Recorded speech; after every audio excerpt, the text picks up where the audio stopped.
Hello guys, and welcome back to another video. Today I will be telling you how you could build your own warp drive machine. If you don't know what a warp drive is, it is basically a machine that can move at over the speed of light. But how is this possible?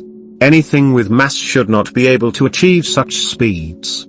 The reason why it is possible for the warp drive to do this is that it isn't the one actually moving. It is the space-time that is propelling and sucking it forward.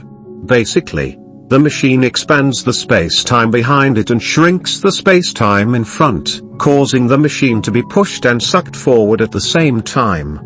Because space-time has no limit to its warping speed, the warp drive can do this at speeds faster than light. So how does the machine achieve this?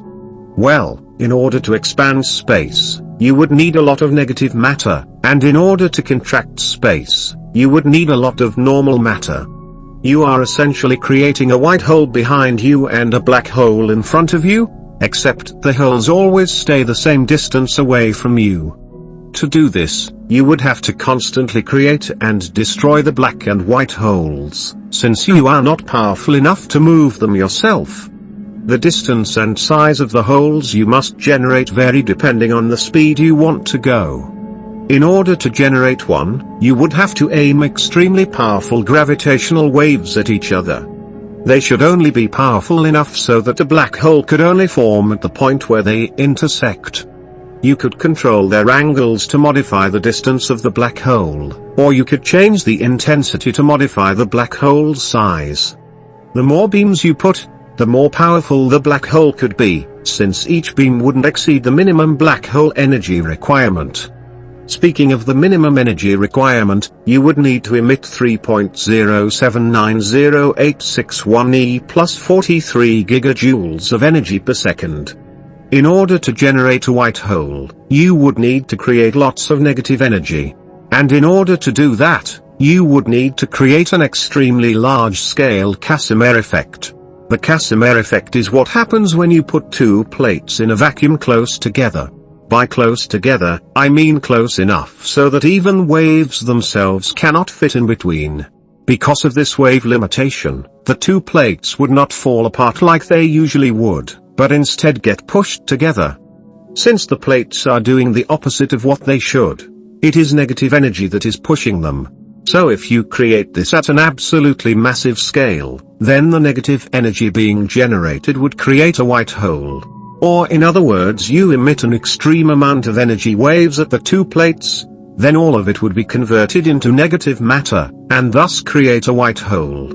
And just for your information, white holes are essentially black holes, but its singularity doesn't have a positive mass. Now that you have made all your holes, how do you remove them? The white holes wouldn't be a problem since they are behind your path, and removing them would slow you down. But the black holes would eventually crash into you, so you would have to get rid of them. In order to do this, simply just feed the black hole negative matter. This would cause its singularity to lose mass, eventually making it zero. And finally, you would have to neutralize the space-time in between the two holes.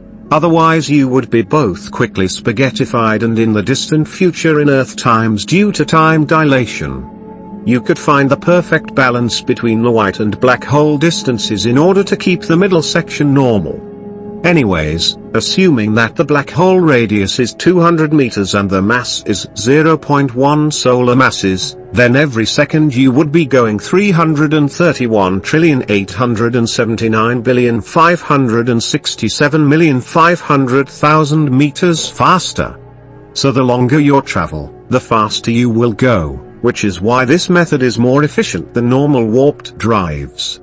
Anyways, please excuse me if 99% of what I said in this video was wrong, because I have a tiny brain and just want to find science-related content to make.